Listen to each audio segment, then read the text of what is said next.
राधे राधे, जय श्री कृष्ण सभी भक्तों को। मित्रों, मैं ब्रजलोक कला मंच फाउंडेशन से जुड़ा हुआ हूँ। इस फाउंडेशन का एकमात्र उद्देश्य केवल भगवान के घर को सजाना है, साफ रखना और उसमें पेड़ लगाना है। केवल यही उद्देश्य है और हमें इस उद्देश्य के लिए जो भी कर सकते हैं अपने हाथों से, अपने शरीर से, वो कार्य ज़्यादा करना है।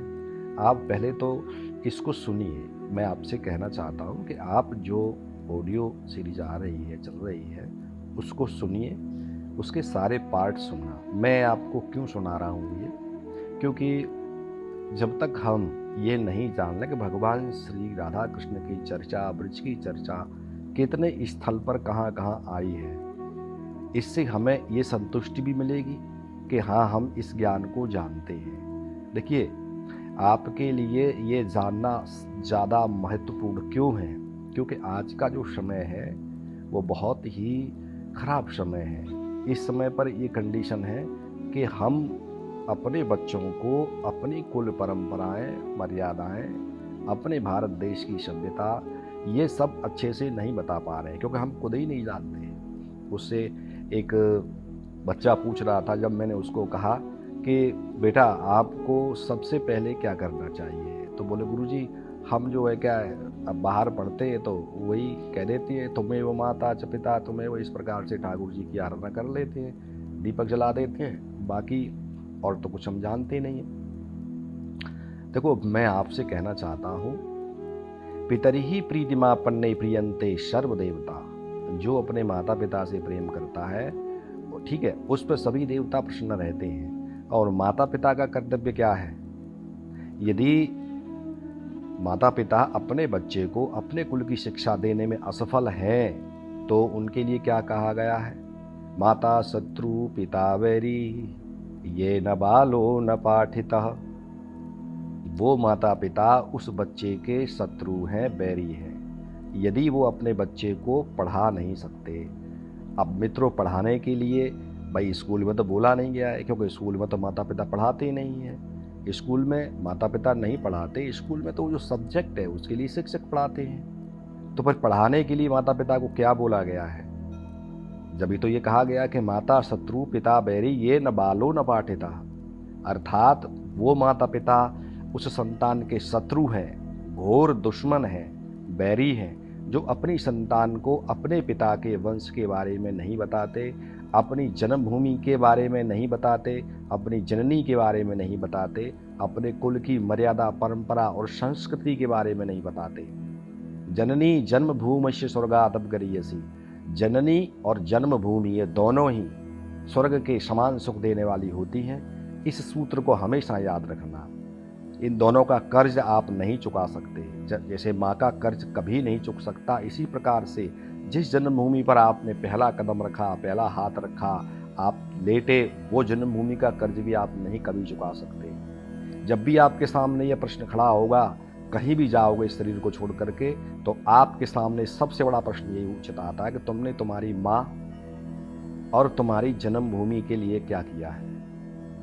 इसमें हम कम से कम जान तो सकते हैं हमें क्या करना है। माँ के प्रति उदार चरित्र रखना है। माँ को प्रसन्न कैसे रख सकते हैं आप सब जानते हो, उनकी बात मानो। जन्मभूमि के लिए हम क्या कर सकते हैं? भाई हमारी जन्मभूमि है, इसके लिए सबसे सरल काम तो हम ये कर ही सकते हैं कि झाड़ पोंछ करें और साफ सफाई करें, इसकी वृक्ष लगाएं इसमें, क्योंकि ये जन्मभूमि हमारी, जितने वृक्ष लगेंगे उतने ही ज़्यादा प्रसन्न होगी हमारे ऊपर। तो मैंने आपको एक बार पहले भी बताया था कि जिसने जीवन में 20 वृक्ष लगा दिए, उसके जीवन में 2 सुंदर पुत्र उत्पन्न होने का कार्य कर दिया। पुत्र सुंदर उत्पन्न होने का कार्य क्या है? क्योंकि पुत्र तो सबको होते हैं, लेकिन वो पुत्र है या नहीं, इस ये प्रश्न उठता है। जननी जने तो भक्त जन, या दाता या सूर, और ना ही तो जननी बांझ रहे, काहे गंवावे नूर। यहाँ प्रश्न उठता है कि यदि जननी उत्पन्न करती है संतान को, तो जननी जने तो भक्त जन, या तो भगवान का भक्त होना चाहिए, या दाता दान करे वो जो है क्या वो होना चाहिए, या सूरवा होना चाहिए, जो कम से कम ये तीनों ही चीज़ें सेंटर में आती हैं जन्मभूमि के लिए। ये तीनों ही चीज़ें अगर उसके अंदर आती हैं तो वो जन्मभूमि के प्रति, अपने संस्कार के प्रति, अपने निज धर्म के प्रति आगे बढ़ता है। इस संस्कार, इस चैनल के द्वारा मैं आपको बता रहा हूँ ये चीज़ें। मित्रों, पिछले पार्ट में आपने सुना था भगवान श्री श्याम सुंदर के विग्रह में भगवान यज्ञ नारायण अपनी पत्नी के साथ प्रवेश कर जाते हैं। आज हम आपको सुनाते हैं उसी पद्म पुराण, उसी ब्रह्मवैवर्त पुराण के आगे का भाग। मित्रों, ब्रह्मवैवर्त पुराण कहता है, तदा चागतान् साक्षान् नर नारायणः प्रभु चतुर्भुजो विशालाक्षो मुनिवेशो धनद्युतिः। उसके बाद गोलोक धाम में वृंदावन के निज कुंज में साक्षात भगवान श्री नर नारायण वहां पधारे। उन नर नारायण भगवान के शरीर की कांति मेघ के समान श्याम थी। उनके 4 भुजाएं हैं और उनके नेत्र विशाल थे। वे मुनियों का वेश धारण किए हुए रहते थे। कैसे लगते थे? तडित कोटि जटाजूटः प्रस्फुरद दीप्तिमंडलः मुनीन्द्र मंडलैः दिव्यैः मंडितो खंडितवृतः। मित्रों, भगवान यज्ञ नरनारायण के सिर पर जटाजूट इस प्रकार से शोभित हो रहे थे जैसे कोई बिजली कौंधती हुई करोड़ों बिजलियों के समान चमक रही हो, और उनका दीप्ति मंडल सभी ओर से उद्भासित चमक रहा था। सभी ओर से दिव्य मुनीन्द्र मंडलों से मंडित वे भगवान नरनारायण अपने अखंडित ब्रह्मचर्य से सर्वोत्तम शोभा पा रहे थे। सर्वेषां पश्यतां तेषां आश्चर्य मनसा नृप सोऽपि लीनो बभूवासु श्री कृष्णे श्याम सुंदरे। मित्रों, उस निज कुंज में उपस्थित सभी देवता आश्चर्ययुक्त मन से उनकी ओर देख रहे थे, किंतु वे भी प्यारे श्याम सुंदर भगवान श्री कृष्ण में तत्काल ही लीन हो गए। परिपूर्णतमं साक्षात् श्री कृष्णं च स्वयं प्रभु ज्ञात्वा देवाः स्तुतिं चक्रुः परम विस्मयमागतः। मित्रों, वहां उपस्थित सभी देवताओं को इस प्रकार के विलक्षण दिव्य दर्शन प्राप्त करके महान आश्चर्य हुआ। उस समय सभी देवताओं ने जब परमात्मा श्री कृष्णचंद्र का वो तेजोमय स्वरूप देखा, तब वे भक्ति पूर्वक अवनत होकर हाथ जोड़ करके परमानंद में निमग्न हो गए। उनके नेत्र भाव के कारण अश्रु जल से पूरित हो गए। उन्होंने अत्यंत ही भक्तिभाव से इस तेज को प्रणाम किया। मित्रों, उस समय उनका पूरा शरीर रोमांच से भर गया, क्योंकि उन सभी की मनोकामना जो पूर्ण हो गई थी। वे सभी देवता उन तेज रूप प्रभु को नमस्कार करके सावधान होकर के खड़े हो गए और उस तेज के समीप जाकर ध्यान योग में स्थित होकर के विराजमान हो गए। उसी क्षण जगत विधाता ब्रह्मदेव ने अपनी दाईं ओर महादेव को और बाईं ओर धर्म को खड़ा किया।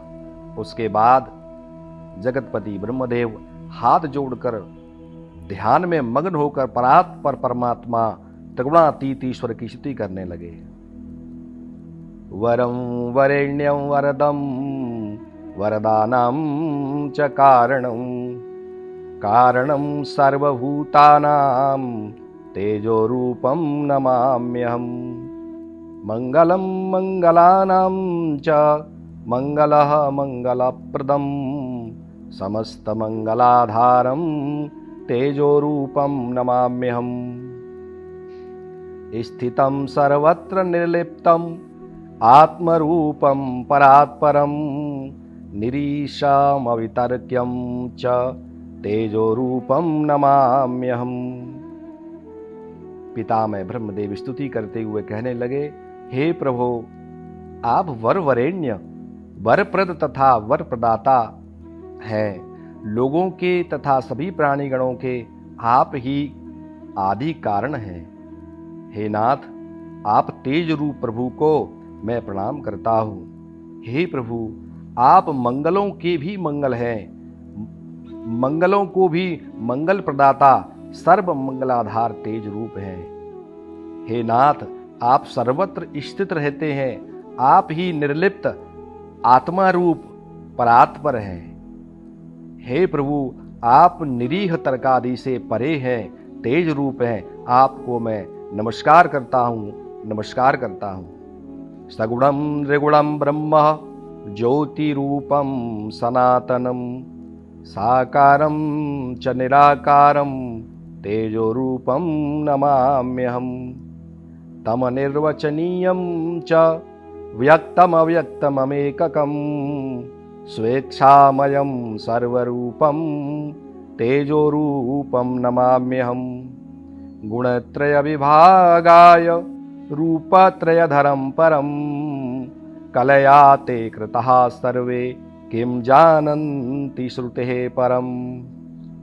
ब्रह्मा जी ने आगे कहा, आप सगुण निर्गुण ब्रह्म, आप ही सगुण निर्गुण ब्रह्म हैं, आप ही ज्योति रूप हैं, आप ही सनातन और साकार हैं, आप ही निराकार हैं। हे भगवान, आप ही अनिर्वचनीय हैं और आप ही अव्यक्त हैं। आप ही एकमात्र स्वेच्छामय सर्वरूप हैं। हे नाथ, मैं आप तेजोमय को प्रणाम करता हूँ। और हे सच्चिदानंद घन, आप गुणत्रय के विभागार्थ ही रूपत्रय को धारण करते हैं। हे नाथ, आपने गुणत्रय के विभागार्थ ही रूपत्रय धारण किया है। और हे अव्यक्त अविनाशी परमात्मा, आपने अपनी कला से ही सब कुछ प्रकट किया है।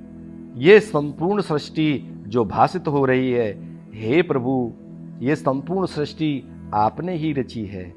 आप ही श्रुति से भी परे हैं। आपको कौन जान सकने में समर्थ है नाथ। सर्वाधारं सर्वरूपं सर्वबीजमबीजकं सर्वान्तकमनन्तं च तेजोरूपं नमाम्यहम् लक्ष्यं षड्गुणं रूपं च वर्णनीयं विचक्षणैः किं वर्णयामि लक्ष्यं च तेजोरूपं नमाम्यहम्। और हे नाथ, आप ही सर्वाधार हैं, आप ही सर्वरूप हैं, सर्व बीज भी आप ही हैं। और हे भगवान, निर्बीज भी आप ही हैं। आप ही सबका अंत और संहार करने वाले अनंत तेजो रूप हैं। मैं आपको प्रणाम करता हूँ, आपको प्रणाम करता हूँ।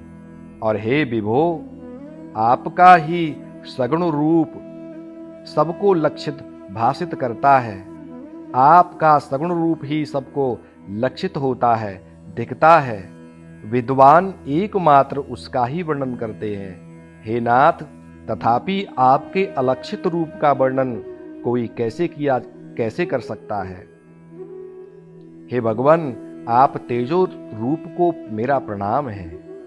अशरीरम विग्रहवद इंद्रियम यदतीन्द्रियम यद साक्षी सर्वसाक्षी तेजोरूपं नमाम्यहम् गमनार्हम पादं यद चक्षुः सर्वदर्शनम् हस्तास्य हीनं यद भोक्त्र तेजोरूपं नमाम्यहम्।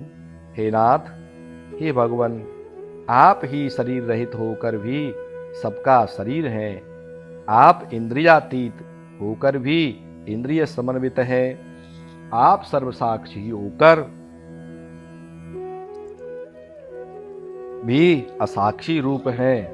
इसलिए मैं आपको प्रणाम करता हूँ, प्रणाम करता हूँ। हे नाथ, आप पैरों से रहित होकर भी सर्वत्र गमन कर लेते हैं।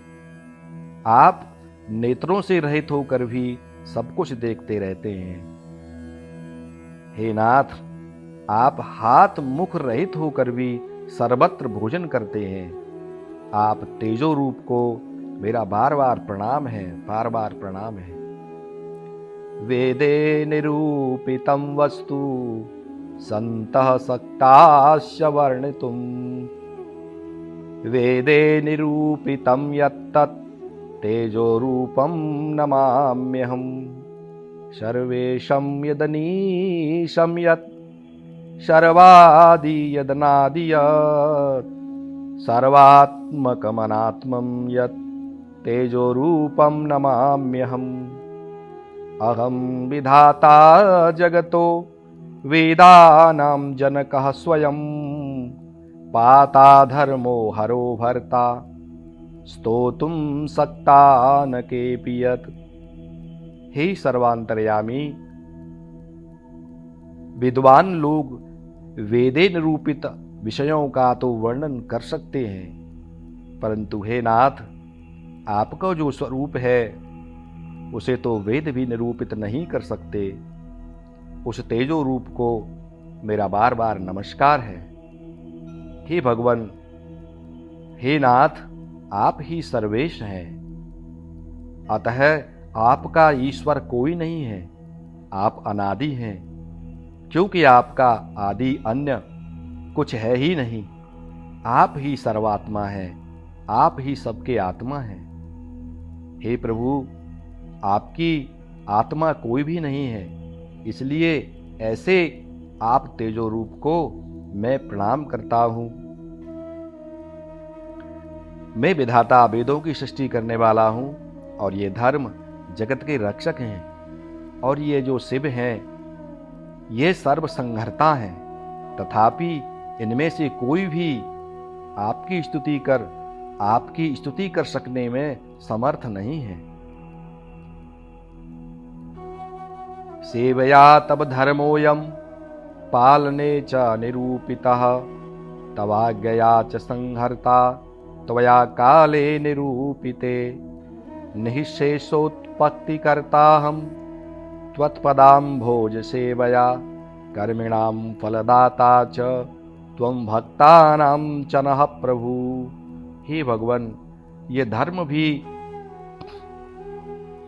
आपकी सेवा करने के प्रभाव से ही, उसके फल स्वरूप ही सबके पालन करता और रक्षण करता हो सके हैं।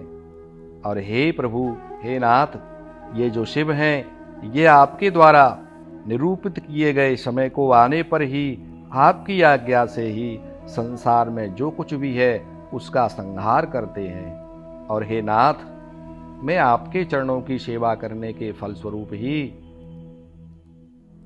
सभी प्राणियों के ललाट पर अवश्य ही घटित होने वाली घटनाओं का विवरण लिख देता हूँ। और हे नाथ, आपकी चरण सेवा के बल से ही सभी प्राणीगणों को कर्म फल प्रदान करता रहता हूँ।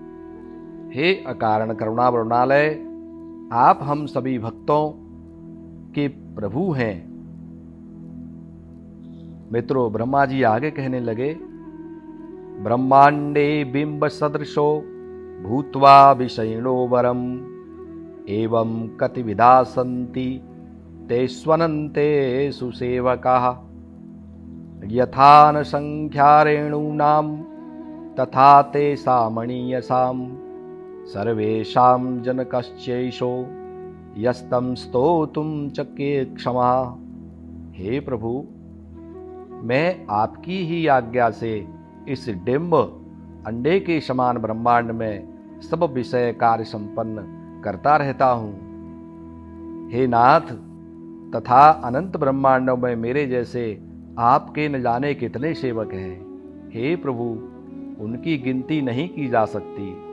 जिस प्रकार धूलि कणों की और परमाणुओं की गिनती कोई नहीं कर सकता, उसी प्रकार मेरे समान आपके सेवकों की गणना नहीं हो सकती, क्योंकि जिसने समस्त संसार को जन्म दिया है उनकी स्तुति कौन कर सकता है। एकैकलोम विवरे ब्रह्मांडमेकमेककं यस्यैव महतो विष्णोः षोडशांस्ततवैव सः ध्यायन्ति योगिनः सर्वे तदैतद्रूपमीप्सितं तद्भक्तदास्य निरताः सेवन्ते चरणाम्बुजम्। हे नाथ, जिनके एक एक रोम छिद्र में एक एक ब्रह्मांड स्थित रहता है, उन महाविष्णु की स्थिति आपके 16वें भाग के बराबर ही है। इसलिए हे नाथ, हे प्रभु, आपके इस ईप्सित रूप का योगी गण सतत ध्यान करते रहते हैं और जो आपकी भक्ति में निरत रहने वाले परम प्रिय भक्त हैं, वे आपके चरण कमलों की सेवा किया करते हैं। राधे राधे। जय श्री कृष्ण मित्रों, मैं आपसे ये निरंतर कहता चला आ रहा हूँ, आपका यदि कोई सुझाव हो उसे आप कमेंट बॉक्स में भेजें। मैं आपके सुझाव का निश्चित रूप से जवाब दूंगा। आप जो भी कमेंट बॉक्स में भेजेंगे मैं उसके ऊपर अवश्य बोलूँगा, बशर्ते वो विषय ब्रज से संबंधित होना चाहिए, भगवान श्री राधा कृष्ण से संबंधित होना चाहिए, गोपी ग्वालों से संबंधित होना चाहिए और गायों से संबंधित होना चाहिए, यमुना जी से संबंधित होना चाहिए। क्योंकि हमें केवल ब्रज के बारे में ही एकमात्र सोचना है और ब्रज के बारे में ही चिंतन करना है, मनन करना है, ब्रजनाथ की लीलाओं को देखना है, सुनना है। मेरा तो यही जीवन का लक्ष्य है। राधे राधे। जय श्री कृष्ण।